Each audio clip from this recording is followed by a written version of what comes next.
Hey viewers, hi, welcome to TFPC. ఈరోజు directors day మనందరికీ తెలుసు అండ్ చాలా ఘనంగా ఫిలిం ఛాంబర్లో సెలబ్రేషన్స్ అయితే జరుగుతున్నాయి అనమాట. అండ్ మన దగ్గర ప్రసన్న కుమార్ గారు ఉన్నారు, the library of film industry. And అంతేకాకుండా ఆయన దగ్గర ఇండస్ట్రీకి సంబంధించి మనకి ఏ డౌట్ వచ్చినా హ్యాపీగా వెళ్ళి అడగచ్చు. అండ్ నాకు తెలిసి రీసెంట్గానే ఆర్టిస్ట్గా కూడా వచ్చేసారు కాబట్టి సో ఆయనతో మాట్లాడి చాలా విషయాలు తెలుసుకుందాం. సార్ నమస్తే సార్. ఇప్పుడు బేసికల్లీ అసలు ఇవాళ డైరెక్టర్స్ డే అంటానికి మూలం ఏంటంటే ఇవాళ దర్శకరత్న దాసరి నారాయణరావు గారి పుట్టినరోజు. ఆయన జయంతి సందర్భంగా ఆయన జయంతిని పురస్కరించుకుని డైరెక్టర్స్ డేగా ఇలా కంటిన్యూ చేద్దామని చెప్పి డైరెక్టర్స్ పెట్టుకుంటూ జరిగింది. దాసరి నారాయణరావు గారు ఒక్క దర్శకుడే కాదమ్మా, బేసికల్గా చెప్పాలంటే ఆయన ప్రొడ్యూసర్గా ఉన్నాడు, డిస్ట్రిబ్యూటర్గా ఉన్నాడు, ఎగ్జిబిటర్గా ఉన్నాడు, స్టూడియోగా ఉన్నాడు, ఒక పత్రికా అధిపతిగా ఉన్నాడు, తర్వాత ఎంపీ అయ్యాడు, తర్వాత మినిస్టర్గా చేశారు. సో అన్ని ప్లస్ 24 క్రాఫ్ట్స్లో అన్ని విభాగాలకి ఉండి తెలుగు ఫిలిం ప్రొడ్యూస్ కౌన్సిల్ మెడ్రాస్కి ప్రెసిడెంట్గా చేశారు. అలాగే తెలుగు ఫిలిం ప్రొడ్యూస్ కౌన్సిల్ హైదరాబాద్కి ఫౌండర్ ప్రెసిడెంట్గా ఉన్నారు. అలాగే Telugu film chamber of commerce అంటే ఆంధ్రప్రదేశ్ తెలంగాణ కంబైన్డ్ దానికి కూడా ప్రెసిడెంట్గా చేశారు. అలాగే south Indian film chamber of కామర్స్కి ప్రెసిడెంట్గా చేశారు. అన్ని విభాగాలు, ఇది అని కాదు, పరిశ్రమలో ఉన్న అన్ని విభాగాలకి ఆయన ఉన్నారు.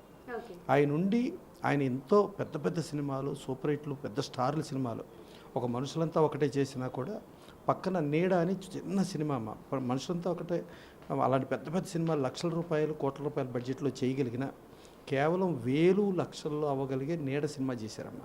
ఆ నీడ ద్వారా మన కృష్ణ గారి అబ్బాయిలు ఘట్టంనేని రమేష్ బాబు కానీ, ఘట్టంనేని మహేష్ బాబుని కానీ ఆయనే ఇంట్రడ్యూస్ చేశారమ్మ. అలాగే డైరెక్షన్ కోణంలో కూడా చూసుకుంటే ఆయన శిష్యులు పొంకాల కోడి రామకృష్ణ గారి నుంచి చూసుకుంటే, రేలంగి నరసింహ గారి నుంచి దాదాపు ఒక 100-200 మంది ఆయన శిష్యులు ఉంటారమ్మా. అట్లా శిష్యులుగా తయారు చేశాడు. ఆయన ఎప్పుడు ఒకటే చెబుతాడు, ఆర్టిస్టులుగా వచ్చేటప్పుడు ఒకసారి నాతోనే చెప్పాడు ఆయన, హీరో అంటే ఒక ఎన్టీ రామారావు హీరో అయ్యా, ఇంకెవ్వరు హీరోలు కాదు. ఆయన బొబ్బిలిపల్లి సినిమా చేస్తున్నప్పుడు ఆ సినిమాలో ఏదో ప్రాబ్లం వచ్చిందంట. ప్రాబ్లం వచ్చి ఎన్టీ రామారావుకి హ్యాండ్ ఫ్రాక్చర్ అయ్యిందంట. ఫ్రాక్చర్ అయితే ఇమ్మీడియట్ ఆయన ప్యాకప్ అన్నారంట.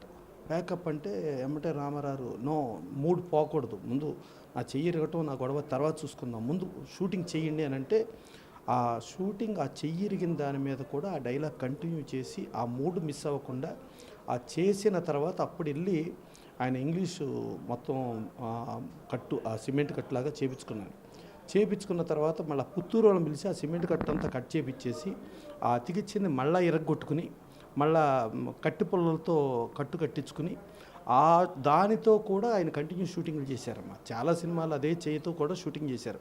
అలాంటి మహానుభావుడు. నేను ప్రపంచంలో హిందీ సినిమాలు డైరెక్షన్లు చేశాను, తెలుగు ఎన్నో చేశాను, ఎంతో ఇది చేశాను. అట్లాంటి హీరోని మాత్రం నేను చూడలేదు. He is the one and only hero అని చెప్పి దాసరి నారాయణరావు చెప్తారు. చెబుతూ రాజకీయంగా విభేదాలుండి వేరే వేరే పార్టీలుగా ఉన్నా కూడా ఆయన ఎప్పుడూ రెస్పెక్ట్ ఇచ్చేది ఎన్టీ రామారావు. అలాంటి దాసరి నారాయణరావు ఇన్ని ఉండా కూడా ఆయన పుట్టినరోజు అంటే 24 క్రాఫ్ట్స్ మొత్తం కలిపి పనిచేసేది. మెడ్రాస్లో ఫెఫ్సీ ఉండా ఆయన మాటని కట్టుబడి ఉండేది.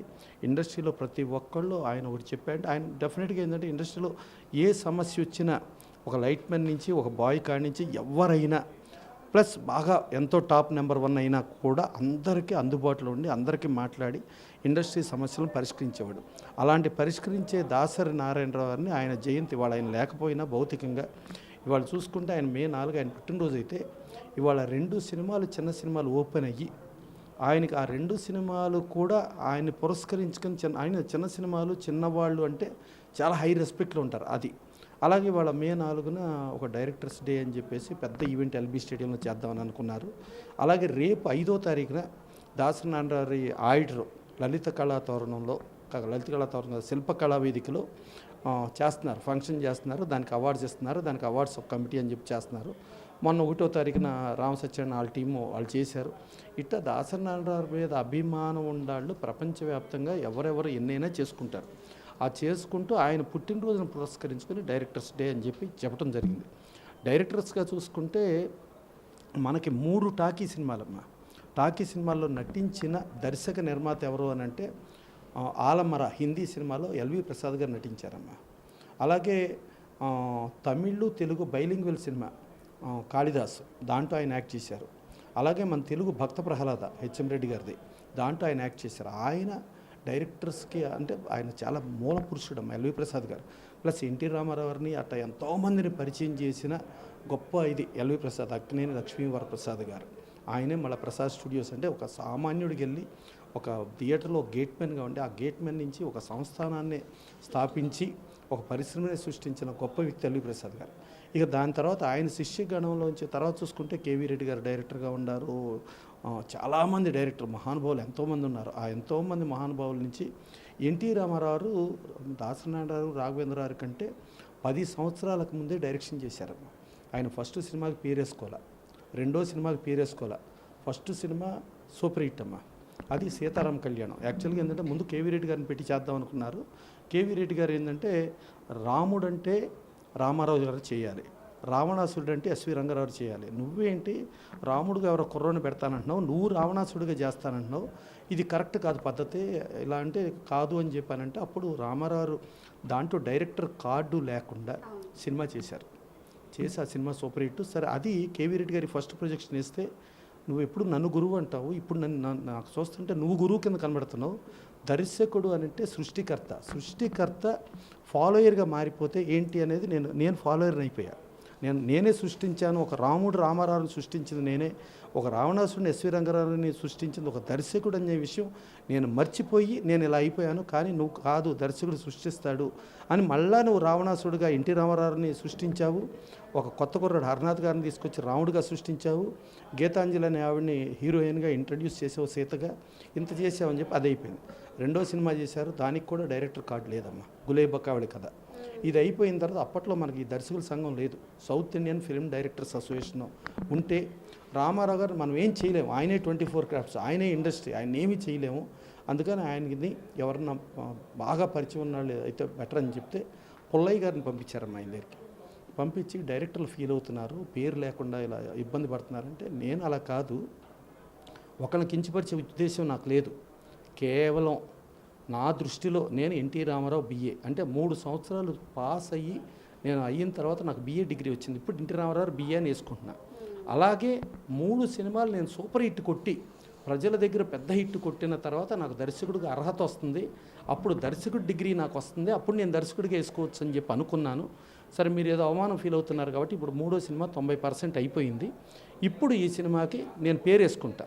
ఒకవేళ ఈ సినిమా ఫెయిల్ అయితే నేను అన్ని విభాగాలు మానేసి వెళ్ళిపోతా, ఆర్టిస్ట్గా మానేస్తా, డైరెక్టర్గా మానేస్తా, అన్నీ మానేస్తా అని చెప్పి ఆ 3వ సినిమా చేశారమ్మా. ఆ 3వ సినిమా శ్రీకృష్ణ పాండవ్యం అమ్మ. 3 సూపర్ హిట్ల తర్వాత ఇప్పుడు నాకు దర్శకుడు డిగ్రీ వచ్చింది, ఎన్టీ రామారావు BA దర్శకుడు, నేను ఇప్పుడు వేసుకుంటా, స్క్రీన్ ప్లే అన్నీ నా వేసుకుంటా అనే రేంజ్లో స్టార్ట్ అయిన తెలుగు శకం అమ్మ ఇది. ఆ తెలుగు శకంలో లేటర్లో మనకు దర్శకుల సంఘం అనేది హైదరాబాద్కి రావటం, అది తెలుగు చలనచిత్ర దర్శకుల సంఘం అవటం.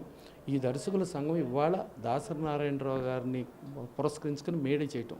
ఈ మేడే చేయటంలో ఒక అద్భుతమైన విషయం ఏంటంటే, మన ఎన్నికల్లో చూసాం మనం, సముద్ర గారు ప్రెసిడెంట్గా పోటీ పడ్డారు, రాంప్రసాద్ గారు ఎన్నికల్లో పోటీ పడ్డారు, అలాగే వీరశంకర్ గారు పోటీ పడ్డారు. 3 ప్రెసిడెంట్లుగా 3 టీములుగా పోటీ పడ్డారు. ఇంకొంతమంది ఇండిపెండెంట్గా రవికుమార్ చౌదరి గారు ఇంకొంతమంది కూడా ప్రెసిడెంట్లకు పోటీ పడ్డారు. అది ఎన్నిక అనేది ఎలక్షన్ల వరకే పరిమితం. ఎన్నిక తర్వాత మనం దర్శకుల సంఘం దర్శకులుగా మనం అందరం కలిపి ఒకటిగానే ఉన్నామని చెప్పి ఇప్పుడు సముద్ర గారు మాట్లాడుతున్నప్పుడు అన్న వీరశంకర్ గారు చూస్తున్నాడని చెప్పటం అంటే ఆ సుహృద్భావమైన వాతావరణం చూసి చాలామంది చాలా నేర్చుకోవాలమ్మా. ఇప్పుడు వీళ్ళందరూ కలిపి దర్శకుల సంఘంకి ఆర్థిక పుష్టి కోసం directors day, Dasari Narayana Rao directors day May 4th చేద్దాం అనుకున్నది. May 4th ఇవాళ ఎన్నికల సంఘం ప్రాబ్లం మూలంగా పోస్ట్పోన్ అవటం మూలంగా May 19th చేసేది కూడా దర్శకులు డేగానే ఇక నుంచి కూడా ఎవ్రీ ఇయర్ మేము May 4th చేస్తామని చెప్పి దానికి ఆ దర్శకుల సంఘానికి ఆర్థిక పుష్టి కోసం మేము ఇలా చేస్తున్నాం, దీంట్లో ఇండస్ట్రీలో అన్ని విభాగాలని కలుపుకుని చేస్తున్నాం అని చెబుతూ వాళ్ళు పోటీ పడ్డ ఒకళ్ళనొకళ్ళు ఓడించుకోవాలని పోటీ పడ్డ వాళ్ళు కూడా ఒక అద్భుతమైన ఆహ్లాదకరమైన వాతావరణంలో అందరూ కలిపి ఒకటిగా చేయటం అనేది చాలా ఆహ్వానించదగ్గ పరిణామం. ఈ పరిణామం ప్రకారంగా చూసుకుంటే డెఫినెట్గా రేపు డైరెక్టర్స్ డే అనేది వాళ్ళు చేసే ఈవెంట్ కూడా సక్సెస్ అనే ఫీలింగ్ కలుగుతుంది. ప్లస్ ఆ ఈవెంట్ కంటే బిఫోర్ మనం చూసుకుంటే బాలకృష్ణ గారిది స్పందన ప్రోగ్రామ్ అని చేశారన్న. అప్పుడు దాసరి నారాయణరావు అంటే అప్పుడు కర్నూలులో వరదలుండి అంటూ అప్పుడు గచ్చిబౌలి స్టేడియంలో చేశారమ్మా, బాలయోగి స్టేడియంలో చేయటం జరిగింది. ఆ స్టేడియంలో చేసినప్పుడు ఇండస్ట్రీలో అందరూ పార్టిసిపేట్ చేశారు. అప్పుడు దాసరి నారాయణరావు ఎవరు రాకపోయినా, ఏ హీరోయిన్ రాకపోయినా ఆ హీరోయిన్ బ్యాన్ చేద్దాం, ఏ హీరో రాకపోయినా బ్యాన్ చేద్దామంటే ఇలియానా కాడి నుంచి అందరూ పరిగెత్తుకుని వచ్చి అత్యద్భుతంగా ఈవెంట్ చేసి ఆ ఈవెంట్లో అసలు ముందు దాంట్లో బాలకృష్ణ గారు చేద్దాం అనుకున్నప్పుడు దాసనారాయణరావు ఒకటి చెప్పారమ్మా, బాబు అంతా నువ్వే కష్టపడుతున్నావు, నువ్వే డబ్బులు తెస్తున్నావు, తెచ్చేటప్పుడు నీ పేరు మీద చేసుకోవచ్చు కదా అంటే అప్పుడు బాలకృష్ణ గారు నేను ఇండస్ట్రీ పేరు మీదే చేయదలుచుకున్నాను, నా వ్యక్తిగతమైన డబ్బులు చేసే విధానం నేను వ్యక్తిగతంగా చేసాను, నాకు వ్యక్తిగతమైన పేరు వద్దు, ఇండస్ట్రీ పేరే కావాలని చెప్పి ఆ రోజు ఇండస్ట్రీ పేరుతో అది చేయడం జరిగిందమ్మా. తర్వాత హుదూద్ తుఫాన్ అప్పుడు కూడా చేయడం జరిగిందమ్మా.